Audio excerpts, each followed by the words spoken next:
All right, welcome back. I'm Kroger Executive Chef Steve Alls, and with me, Kroger Chef Jason Hardy. Chef, from knowing you all these years, this is one of your signature recipes, isn't it? Yes, it is, Steve. And you sell a lot of these crab cakes in your shop. We sell a ton of crab cakes. Yeah. So exactly what are you making today? This is just a standard Maryland-style crab cake, something I kind of, as I was training to become a chef, I've seen a lot of different variations. It's just a simple recipe for a Maryland-style crab cake. Okay. As you know, I am from Maryland, so this is one of my signature items. We're gonna start with 1 egg. We're gonna whisk that up.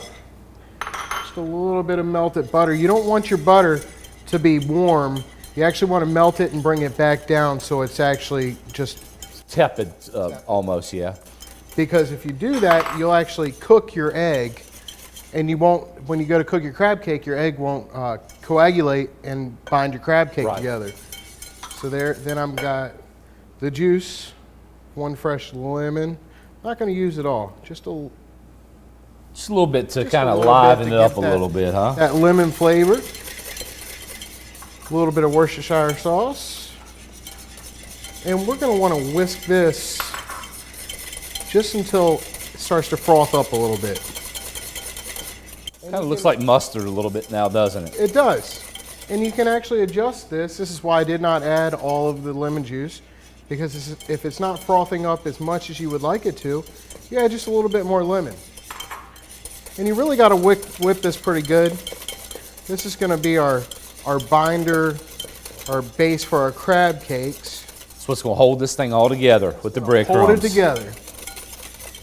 And you won't need a whole lot of breadcrumbs if you have this working for you, right? You do not. You actually, that is the #1 key to a good crab cake. You want almost all crab. And how many times do we get asked this over the years? How much breadcrumb do you have in there? Exactly. And I can tell you, it's as little as we can possibly have to hold it together. Got about 2 tablespoons of fresh parsley. And that's going into this is jumbo lump crab meat we're using, right? This is Private Selection Jumbo Lump Crab Meat. You can find it in our seafood department. It's a great product, nice big lumps. And that's actually one of the things you do want to do. You see a nice lump of crab. When you're making crab cakes, you want to preserve those lumps. You don't want to break those up, so you don't want to get in there and grind it and mix it. That's why I actually do have gloves on.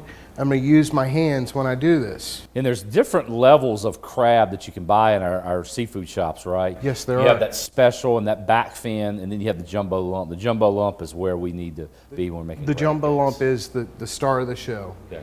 And then I've got, this is 1 cup of cracker crumbs, which I've ground real fine. You have to get saltine crackers, whatever crackers you like. If you want Ritz, you can use Ritz. Chop them up in your food processor. If you'd rather use breadcrumbs, use breadcrumbs. But for this recipe, I do like the cracker crumbs. And they're very dry too, right? They are. And you're actually gonna get more holding power.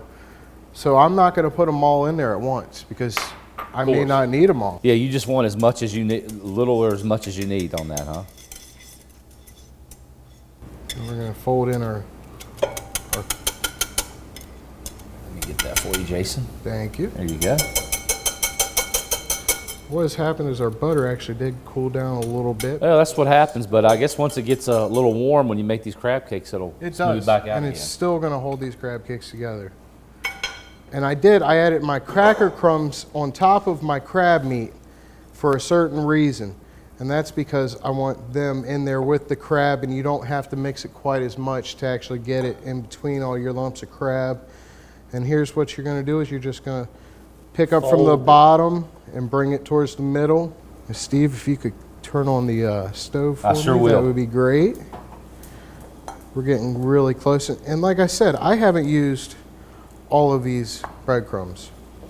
Yeah, thank you. It was probably maybe 1/4 cup, if that much, that you put in there. Exactly. That's why I don't add them all at once. I don't just dump all the bread in there.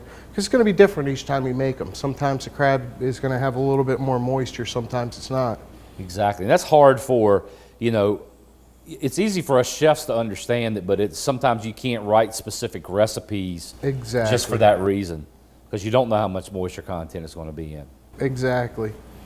And here's another thing that you can do once you get to this point with the crab cakes. If you do not want to fry and you don't like fried foods, this is why I didn't use all the cracker crumbs also.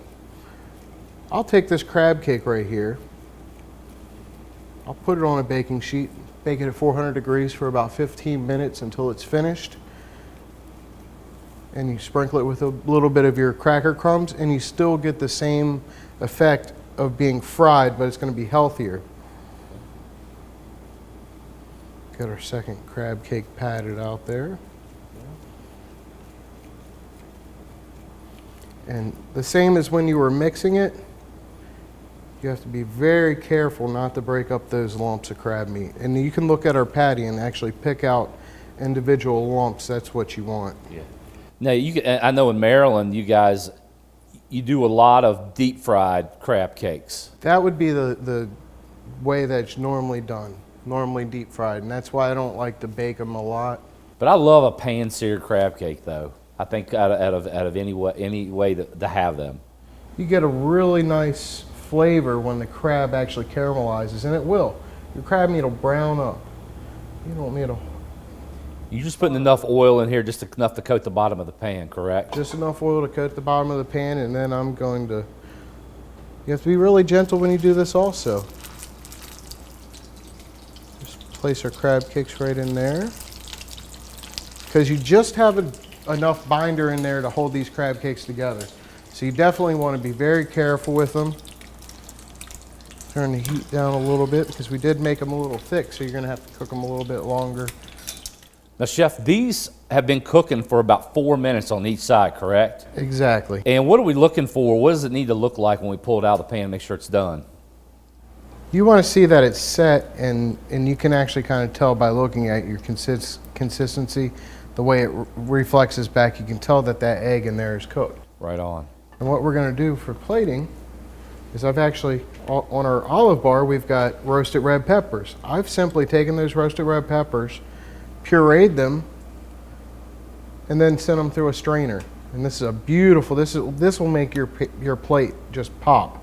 It's a bright, beautiful red color. Plus add another whole flavor profile to the thing. And it really accentuates the taste of the crab cakes.